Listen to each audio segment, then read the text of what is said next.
vou aguardar você encontrar. E na medida que você for encontrando, você vai dizendo amém, glória a Deus, aleluia, Jesus é bom, eu achei, Jesus vem, hoje é dia de vitória. Isso aí, glória a Deus. Se já podemos ler, digam bonito amém. Amém. Vamos lá, Ruth capítulo 1, versículo 1, nos diz assim: E sucedeu que nos dias em que os juízes julgavam, houve uma fome na terra, pelo que um homem de Belém de Judá, diga Belém de Judá, Belém de Judá, isso, saiu a peregrinar nos campos de Moabe, diga campos de Moabe, Campos de Moabe, não, como fosse, irmão, campos de Moabe, Campos de Moabe, isso, ele, sua mulher e seus 2 filhos, e era o nome deste homem Elimeleque, diga Elimeleque, Elimeleque, o nome deste homem Elimeleque, e o nome da sua mulher Noemi, o nome dos seus 2 filhos Malom, Quion, Efrateus e Belém de Judá. Vieram aos campos de Moabe e ficaram ali. Verso de número 3. E morreu Elimeleque, marido de Noemi, e ficou ela com seus 2 filhos, os quais tomaram para si mulheres moabitas. E era o nome de uma órfã e o nome de outra Ruth, e ficaram ali quase 10 anos. E morreram também ambos, Malom e Quion, ficando assim esta mulher desamparada dos seus 2 filhos e do seu marido. Amém. Glória a Deus. Meus irmãos, a história de Ruth é uma história muito familiarizada, porque ela foca muito a questão da sogra com a sua nora. Mas se você me permite, nessa noite, eu não quero falar especificamente de Ruth, mas o meu propósito nessa noite é falar do homem que deu origem a toda essa história, o homem chamado Elimeleque. Tudo que você lê na Bíblia Sagrada, cada nome, ele tem um significado. Não existe absolutamente nenhum nome sem propósito na Bíblia.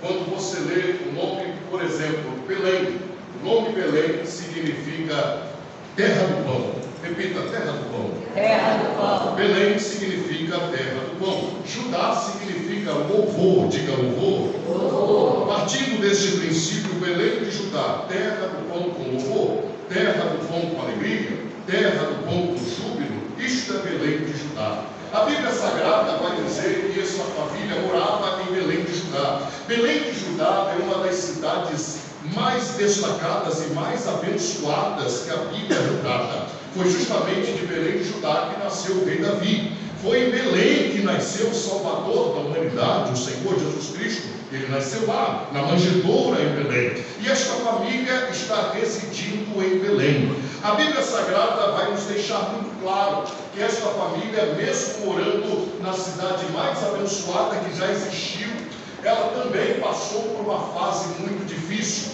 A vida é feita de fases. Toda família passa por fases. Toda família na igreja experimenta a fase. A igreja, que na sua totalidade é uma família, também vive de fases. A Bíblia não é feita só de vitórias, a Bíblia não é feita só de alegrias. Nem todo dia o sol brilha, nem todos os dias estamos bem, nem todos os dias estamos felizes e saltitantes. Existem lágrimas que faz parte da vida, existem situações difíceis que às vezes nos surpreendem, nos pegam de assalto. Não existe nenhuma família, por mais bem estruturada que ela seja, por mais privilegiada que ela seja financeiramente, que não experimente tristeza, dores, lutas, doenças, adversidades. Não existe nenhuma família. A Bíblia Sagrada vai dizer que esta família residida em Belém de Judá, ela passa por um momento de escassez. A Bíblia diz que a fome, ela chega em Belém de Judá, e todas as famílias de Belém de Judá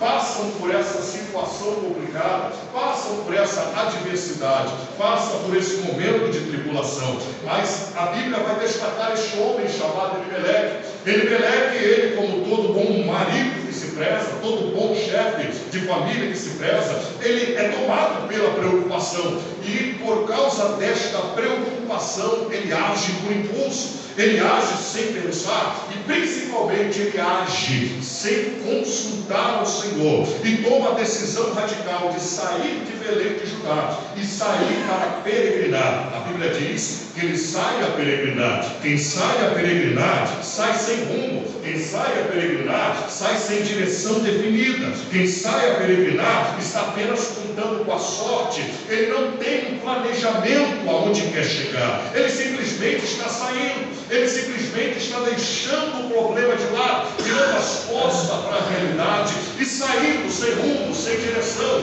achando, querendo encontrar algo melhor. Ele sai na boa intenção, mas sai sem consultar a Deus. O maior defeito do ser humano, principalmente desta geração, o maior defeito das famílias desta geração, é agir sem consultar ao Senhor, é viver uma vida sem paciência, é viver uma vida de eletricidade, é viver uma vida de muita correria, sem saber esperar, sem ter equilíbrio para aguardar a voz e a resposta de Deus. Por isso que aconteceu com Elimeleque. Elimeleque agiu com boa intenção, mas todos nós sabemos, nem todas boas intenções faz com que nós cheguemos a lugares de sucesso, de triunfo e de progresso. E foi isso que aconteceu com esta família de Elimeleque. A Bíblia diz que a fome chegou em toda a cidade, mas somente Elimeleque perdeu a paciência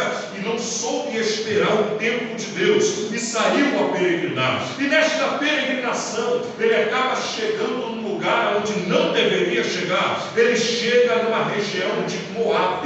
A Bíblia mostra que Moabe, ao contrário de Belém de Judá, era um lugar onde ele não deveria ter estabelecido a sua família. Por quê? Porque Moabe, a Bíblia diz que era um lugar amaldiçoado, era um lugar onde as descendências, os descendentes de Moabe, estavam debaixo de uma maldição muito severa da parte de Deus. Tudo isso aconteceu a partir de Gênesis capítulo de número 20, 21, quando vocês conhecem a história, quando Deus destruiu, eliminou, aniquilou a cidade de Sodoma e Gomorra. Saíram apenas 3 pessoas, na verdade 4, mas uma ficou pelo meio do caminho, Ló e a sua família. A esposa dele morreu no caminho, mas logo as suas 2 filhas chegam nessas campinas, e depois de tudo ter acontecido, a destruição da cidade aonde eles tinham residido, uma preocupação toma conta das filhas de Ló. Então ela simplesmente decide cometer um pecado de incesto com seu pai.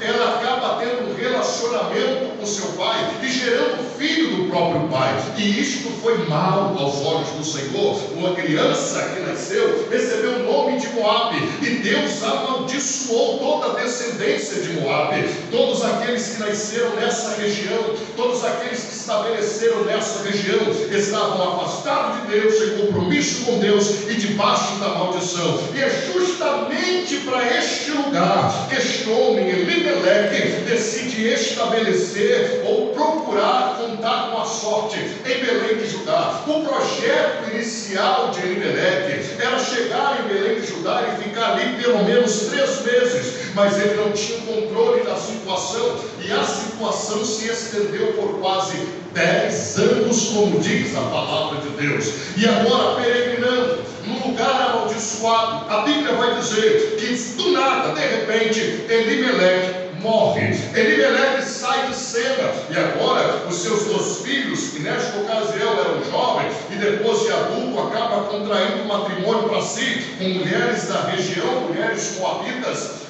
A sua esposa, ou a viúva chamada Noemi, está agora vivendo desamparado do seu companheiro. Seus 2 filhos agora têm as suas próprias vidas. Mas de repente também a Bíblia vai dizer, em ato contínuo, que também morre Quilion, morre Malion. E agora o que deveria ser uma nova história acaba se tornando um verdadeiro fracasso, porque essa família acaba ficando desamparada dos seus provedores, e essas mulheres agora, 3 viúvas, estão vivendo de forma aleatória, contando literalmente com a própria sorte.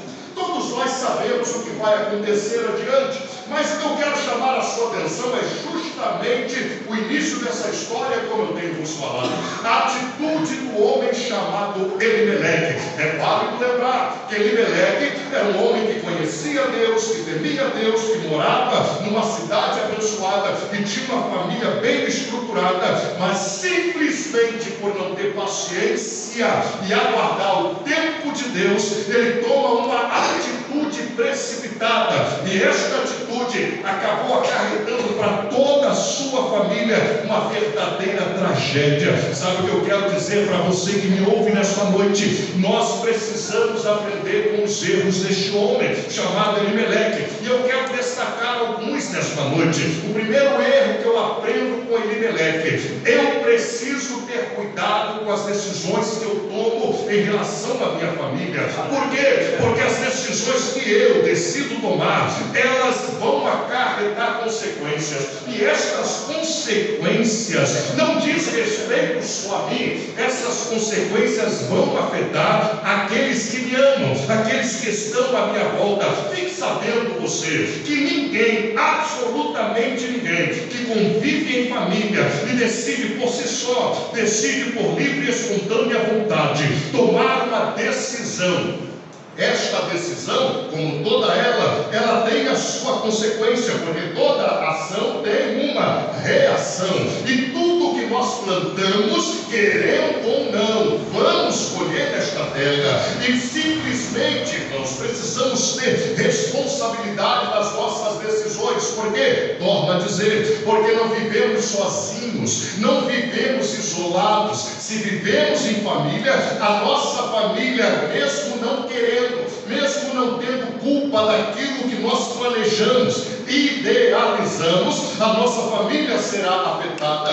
Por exemplo, certamente você conhece uma história como esta, quando uma moça, por exemplo, decide engravidar de maneira precoce. Quando uma moça decide engravidar fora do tempo, fora do casamento, sem o consentimento do pai, e principalmente sem a ordem e a bênção de Deus, a criança que vai nascer é bênção. A criança que está sendo gerada inocente vai encher a casa de alegria, mas esta moça não vai criar esta criança sozinha. Por tabela, ela vai envolver os seus familiares. Por tabela, mesmo não querendo, os avós paternos, os avós maternos terão que se envolver nesta situação, porque as moças que engravidam sem estrutura, sem conhecimento da vida, sem ter independência financeira, elas acabam trazendo para si os seus pais para assumir uma responsabilidade que não são deles. Certamente você conhece alguém que, por causa de netos sem planejamento, já aposentado, cansado, doente, teve que voltar ao mercado de trabalho, teve que se envolver na criação do neto, teve que se participar daquele negócio que ele não teve culpa de nada. Faltou condição, faltou conselho, não faltou orientação, mas tomou a decisão, porque deu lugar à paixão, deu lugar à ilusão, e agora acarretou para si uma responsabilidade que acabou envolvendo toda a família. Toda decisão que tomamos envolve a nossa família. Você já percebeu? Quando um homem decide por fim ao seu relacionamento conjugal, ele toma a decisão: vou viver a minha vida, vou recomeçar a minha história. Ele sai de casa, mas ele não sai apenas com a boa intenção de deixar o passado para trás e recomeçar uma nova história, não. Ele está deixando filhos para trás que serão marcados pelo resto da vida.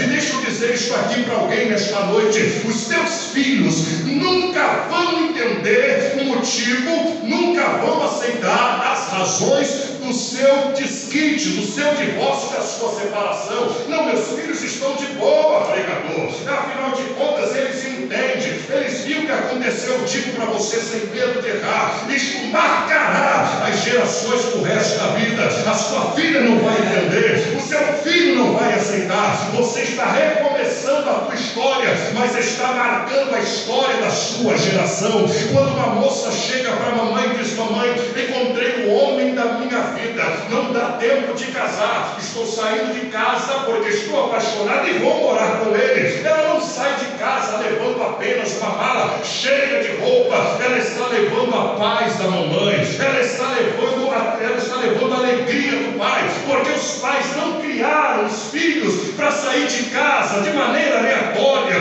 Que irresponsabilidade! Todo pai, toda mãe, por pior que seja, quer o melhor para os seus filhos. E ver os filhos tomando decisões precipitadas. Você vai viver a sua vida, a sua aventura, mas você bateu a porta de casa e deixou a mamãe e o papai sem noites tranquilas de dormir, porque não tem mais notícias e informações suas. Todas as decisões que tomamos afetam as nossas famílias. Olhe para a história de Elimeleque. Ele saiu com boas intenções, mas faltou a coisa mais importante: foi esperar a decisão, a orientação e a resposta de Deus. Em nome de Jesus eu te peço, não tome nenhuma decisão, por melhor que você acha, por melhor que você seja, com as melhores das decisões, sem esperar a resposta de Deus para a tua vida. Por quê? Porque se não esperamos, se não aguardamos a orientação de Deus, a tendência é acarretar para a nossa família, para o nosso lar, problemas que não terão solução. Você sabia que existem problemas que nós causamos que não tem mais conserto? Você sabia que existem marcas que fazemos na vida de outras pessoas que não se fecham e não se apagam nunca?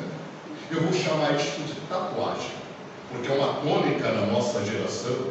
As pessoas marcam os seus corpos e passam os anos e as marcas ficam, não saem mais. Isto acontece com muita gente. Relacionamentos precisam ser feitos debaixo da orientação de Deus. Não basta apenas ter boa intenção, precisa ter a resposta de Deus. Isto faltou para Elimeleque. Elimeleque sai da terra do pão da alegria, a terra do pão da fartura, a terra do pão do júbilo, e vai residir no Ar, o lugar amaldiçoado. Decisões que nós tomamos marcam a nossa família para sempre. E torno a dizer, existem coisas que não tem mais conserto. Existem situações que nós queremos consertar, queremos ajustar, depois que não há mais conserto.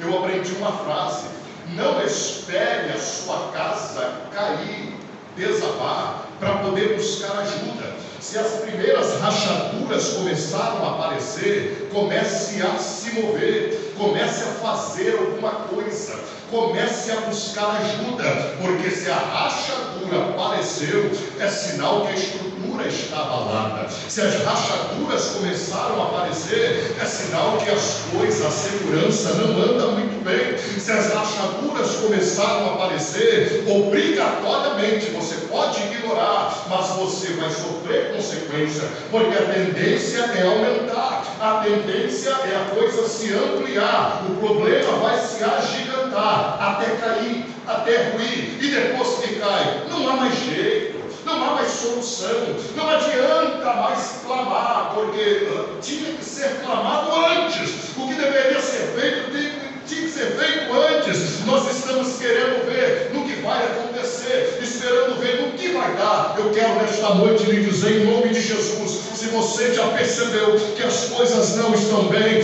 faz o que a Bíblia nos orienta. Antes, ao invés de jogar tudo para o alto, ao invés de chutar o balde, ao invés de tomar uma decisão radical, entre no teu quarto, tranca a tua porta, dobre os teus joelhos, clame a Deus, irmão, porque quem clama a Deus não fica sem resposta.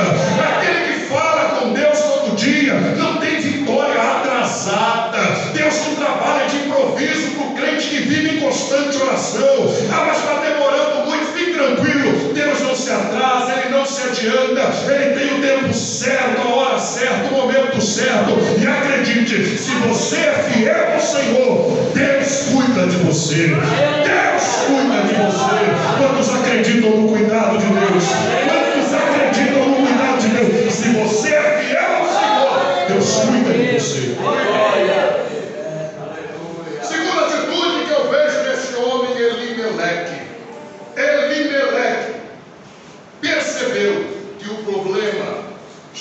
instalado, que agora Belém de Judá não estava bem. E isto fez com que ele tomasse essa decisão. Nós, quando olhamos o problema, temos essa inclinação, ao invés de encarar, ao invés de bater de frente, a nossa tendência é ignorar, é fugir, é partir para o outro lado, é fingir que aquilo não existe. Quando eu disse para você que toda a terra ou toda a cidade de Belém de Judá foi afetada, eu também afirmei, todas as famílias que estavam ali permaneceram. O problema veio para todos. O problema não veio só para a família de Elimelec. O problema atingiu toda aquela cidade. Todas as famílias passaram pelo mesmo problema. Você já percebeu? Você não é o único que tem problemas na família. Olha ao redor. Tem gente que tem muito mais problemas do que você. Tem famílias muito mais problemáticas do que a sua. Tem famílias muito menos estruturadas do que a sua. Tem famílias que passam muito mais apertos do que a sua. Mas você olha o problema e acha que o problema é só você. É só você que sofre isso. É só você que passa vendo. É só você que passa pela prova. É só você que enfrenta tribulações, adversidades. Não, irmãos. A tendência para nós, a coisa, o caminho mais fácil é fugir do problema, quando na verdade deveríamos pedir graça e força a Deus e encarar este problema de frente. Toda família passa por fases difíceis. Toda família.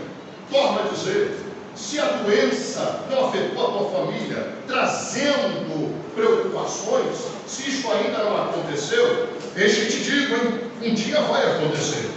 Se os problemas financeiros nunca atingiram a sua família, que bom para você, mas deixa eu te digo, um dia vai acontecer com você. Se você nunca teve perdas bruscas, inesperadas na sua família, um parente, uma pessoa que você amava, foi embora, de repente, meu Deus, foi embora, tão jovem, tão cedo, isso nunca aconteceu na tua família, cuidado, pode acontecer de hoje para amanhã, antes da segunda-feira chegar, porque a morte vem para todos. A morte atinge qualquer família, seja ela de rico, seja ela de pobre, seja ela de branco, seja ela de preto, seja quem mora numa comunidade, quem mora num grande palácio. A morte atinge qualquer família, qualquer lar, e quando a morte chega, ela leva mesmo. Não tem dinheiro que impeça, senão os ricos não experimentariam a morte. A morte é para todos, toda a família passa pelo mesmo problema. E o que eu tenho que fazer diante do problema? Eu não posso agir como Elimelec, eu não posso fugir, eu tenho que fazer duas coisas. Primeiro, confiar no Deus que eu sirvo, porque o Deus que eu sirvo é fiel, o Deus que eu sirvo é poderoso, o Deus que eu sirvo faz milagres, o Deus que eu sirvo faz brotar água da rocha. Então eu tenho que crer, confiar neste Deus que eu sirvo. Eu não posso duvidar do Deus que eu sirvo na hora do problema, da adversidade, na hora da enfermidade, na hora da falta de pão. Eu tenho que confiar no Senhor. E a Bíblia diz que os que confiam no Senhor são como montes de Sião que não se abalam, mas permanecem para sempre. Faltou isto em Elimelec, faltou confiar no Senhor. A fome chegou, mas Elimelec deveria fazer o que os outros fizeram. Nós vamos ficar aqui, a fome está aqui, batendo na nossa porta, mas Deus é fiel. Nós estamos na terra do pão, estamos em Belém de Judá. Aqui falta pão, mas não falta alegria. Aqui falta pão, mas não falta a presença de Deus. Aqui falta pão, mas não falta graça. Aqui falta pão, mas não falta a honra de Deus. Aqui falta pão, mas não falta a presença de Deus.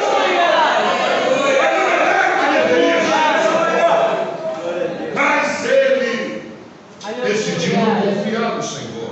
Isso acontece com muitos de nós. Quantas vezes nos empolgamos em cultos como este, ouvimos palavras, louvores que nos alegram a alma, e saímos daqui até jubilosos, mas chegamos em casa e encaramos, irmã Vânia, a nossa realidade. Aí aquilo tudo que nós ouvimos e absorvemos vai por rabo abaixo. porque logo, encarando a realidade, nós deixamos de confiar, nós deixamos de acreditar, nós deixamos de perseverar, nós simplesmente passamos a duvidar. Eita, nada muda, eu estou cansado disso, eu estou indo para a igreja, nada muda, faço campanha, eu tenho orado, o pastor pregou e ele disse que Deus ia me dar vitória, a vitória não chega. Veja se isso não acontece com alguém, veja se isso não passa pela sua cabeça de vez em quando. Isso aconteceu com Elimeleque. Elimeleque deveria ter confiado no Senhor, mas Elimeleque ele não teve paciência,